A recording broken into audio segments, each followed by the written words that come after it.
नमस्कार, मैं GRS news के लिए गिरीश शेखर। राहुल गांधी को सदन में आखिर बोलने क्यों नहीं दिया गया? अब बजट सत्र का दूसरा सेशन शुरू हो गया, लेकिन इसमें ये देखा जा रहा है कि सत्ताधारी दल खुद ही सदन को चलाने के पक्ष में नहीं है। और दूसरा, जो वहाँ पीठासीन अधिकारी, चाहे वो लोकसभा स्पीकर हों ओम बिरला या राज्यसभा में जगदीप धनखड़, जब सत्ताधारी दल के लोग कोई बात रखते हैं तो निश्चित तौर पर इनका जो रवैया है वो अलग रहता है, चेहरे के भाव अलग रहते हैं। लेकिन जैसे ही विपक्षी दलों के सांसद, खासकर राहुल गांधी, अगर कुछ बोलना भी चाहें तो उनको न सिर्फ विभिन्न नियम कायदों में उलझाकर ऐसी कोशिश की जाती है कि वो बोल न पाए। कल भी ऐसा ही समय रहा कि जब 1 बजे के करीब ओम बिरला अपने आसंदी पर आए और तुरंत उन्होंने कहना शुरू कर दिया कि सदन मर्यादा से चलता है, और नेता प्रतिपक्ष को उन्होंने नसीहतें देनी शुरू की। निश्चित तौर पर सदन नियम कानूनों से चलता है और चलना भी चाहिए, लेकिन जब यही सत्ताधारी दल के लोग जब वो करते हैं, तब यही लोकसभा अध्यक्ष उन्हें इस बात की परवाह नहीं रहती कि कितना समय वो बोल रहे हैं, किन मर्यादाओं या नियमों का वो उल्लंघन कर रहे हैं। कुछ भी कह लें, लेकिन उनको पर्याप्त समय मिलता ही रहता। और विपक्ष का कोई नेता अगर बोलना चाहता है तो निश्चित तौर पर उसको बोलने नहीं दिया जाएगा, और इस तरह की बाधाएं खड़ी की जाएंगी जिससे कि वो कर ही ना पाए और अपनी व्यवस्थाओं को संभाल भी ना पाए। ये कोई लोकतांत्रिक व्यवस्था नहीं है जहां विपक्ष का लिए कोई स्पेस न हो और विपक्ष को बोलने ही नहीं दिया जाए। 8-10 दिन करीब सत्र को शुरू होने से हो गए, लेकिन इन दिनों में एक भी दिन राहुल गांधी को बोलने का मौका नहीं मिला। प्रधानमंत्री आए और महाकुंभ पर बोलकर चले गए, लेकिन नेता विपक्ष जिसको कि किसी भी आरोपों या सत्ताधारी दल के उसके बोलने के बाद उसको भी मौका दिया जाता है जवाब देने के लिए, लेकिन जवाब नहीं दिया गया, न ही उनको मौका दिया गया। आखिर इसका कारण क्या है? आप सभी लोग जानते हैं कि 10 वर्ष की सरकार के कार्यकाल का आप आकलन कर लीजिए। उस समय भारतीय जनता पार्टी खुद के बहुमत के बल पर सत्ता में थी, और वो जब चाहें वो अपनी बात कह सकते थे।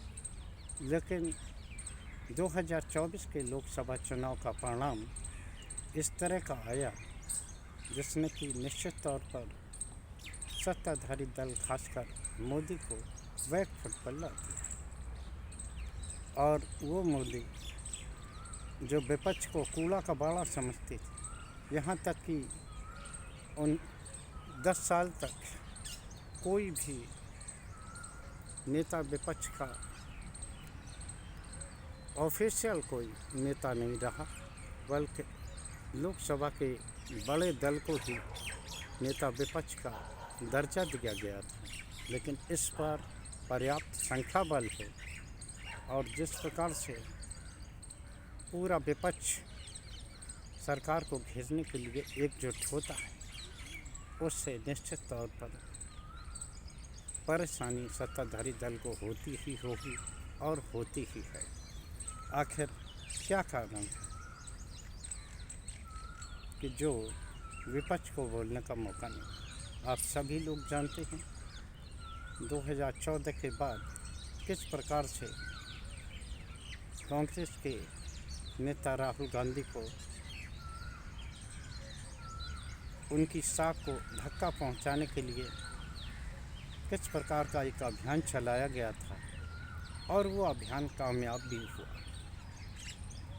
निश्चित तौर पर उन्हें पप्पू का खिताब मिल गया था, लेकिन भारत जोड़ो यात्रा के बाद जिस प्रकार उन्होंने उन्नति की है और उनको एक गंभीर नेता के विषय में पहचाना जा रहा है और जो भी वो आरोप उन्होंने पहले लगाए वो सभी आरोप अब सही साबित होते दिख रहे हैं, तो निश्चित तौर पर सत्ताधारी दल को एक तकलीफ हो। अब आखिर विपक्ष क्या करे? संख्या बल में कम होने के कारण उसके पास वैसे ही पर्याप्त अवसर होते नहीं, तो आखिर वो अपनी बात को कहाँ रखे? सदन एक ऐसा मंच होता है जहाँ की विपक्ष के लोग भी अपनी बात रख सकते हैं, अपने जनता से जुड़े मुद्दों को उठा सकते हैं, लेकिन अगर वहाँ सदन में भी उन्हें पर्याप्त अवसर न दिया जाए और उन्हें अपनी बात रखने का मौका न मिले, तो आखिर क्या किया जा सकता है और सदन की भूमिका ही क्या है? कल उत्तर प्रदेश के मुख्यमंत्री भी आगरा शहर में ही थे। एक इंटरव्यू में उन्होंने जिस प्रकार राहुल गांधी को नमूना बनाया और ये कहा कि भारतीय जनता पार्टी के लिए अच्छा होगा कि राहुल के सहारे एक नमूना, राहुल जैसे नमूने विपक्ष में बने रहें, तो ये दर्शाने को काफ़ी है। और दूसरा, लोकसभा में जो हुआ कि उन्हें मर्यादाओं का पाठ पढ़ा के किस प्रकार से सदन को स्थगित कर दिया गया, जबकि इसकी कोई ज़रूरत नहीं थी। लोकसभा अध्यक्ष आए और सदन को उन्होंने स्थगित कर दिया। निश्चित तौर पर यह दर्शाने को काफ़ी है कि राहुल गांधी को जो छवि बनी एक संघर्षशील नेताओं की, यहाँ तक कि संघ प्रमुख मोहन भागवत और अन्य वो लोग भी अब उनकी सराहना करने लगे हैं, जो कभी उन्हें पप्पू मानकर खारिज किया करते थे। आम जनता में भी उनकी लोकप्रियता लगातार बढ़ी है। तो क्या राहुल गांधी को अब सदन की बजाय सड़कों पर आकर संघर्ष करना पड़ा? वैसे मेरे सूत्र ये जानकारी दे रहे हैं कि राहुल गांधी फिर से एक बड़ी यात्रा पर निकलने वाले हैं और दूसरी ओर जो मोदी सरकार है उसने भी तैयारियां कर ली हैं कि किस प्रकार राहुल के स्पेस को छोटा किया जाए और उन्हें गैर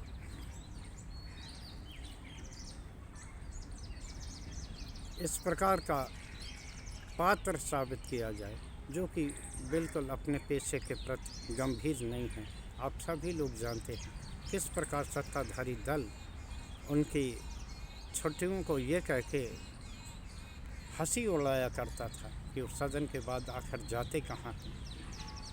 तो यहाँ एक सवाल प्रधानमंत्री जी से भी पूछा जा सकता है कि जब कोई ज़रूरी मौका आता है तो प्रधानमंत्री विदेश यात्राओं पर निकल जाते हैं। ये अच्छी बात है कि उन्हें देश के मुखिया होने के नाते उनका दायित्व है, लेकिन कभी भी इस बात की जानकारी वो सदन में नहीं देते कि आखिर उनके विदेशी दौरों से उन्हें आखिर क्या मिला। केवल दूसरे देशों के कुछ सम्मान हासिल करने से क्या देश को कोई या देश के लोगों को कोई फ़ायदा मिलने वाला है? ये एक ऐसा प्रश्न है जिसका जवाब सत्ताधारी दल को देना चाहिए। आप सभी लोग जानते हैं कि लोकतंत्र में अगर पक्ष और प्रतिपक्ष दोनों नहीं हैं तो किस प्रकार से बहुमत के बल पर सत्ताधारी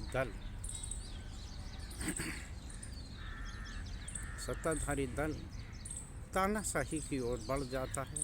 विगत 10 सालों से जिस प्रकार हम सभी लोगों ने कमज़ोर विपक्ष को देखा और आज जब हम सदन में एक मजबूत विपक्ष को देख रहे हैं तो निश्चित तौर पर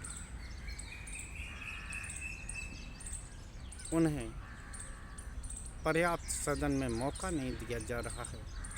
आखिर ये कोई संयोग है या प्रयोग है, लेकिन जिस प्रकार से सत्ताधारी दल के बड़े नेताओं और मुख्यमंत्रियों की भाषा राहुल गांधी की ओर तल्ख हो गई है, निश्चित तौर पर ऐसा लगता है कि फिर से राहुल गांधी को एक गैर जिम्मेदार राजनीतिक बनाने का अभियान फिर से शुरू कर दिया गया है। आज के ब्लॉग में बस इतना ही। जय हिंद, जय भारत। कल फिर किसी नए मुद्दे के साथ आप लोगों के समक्ष हाजिर होने का प्रयास करूँगा।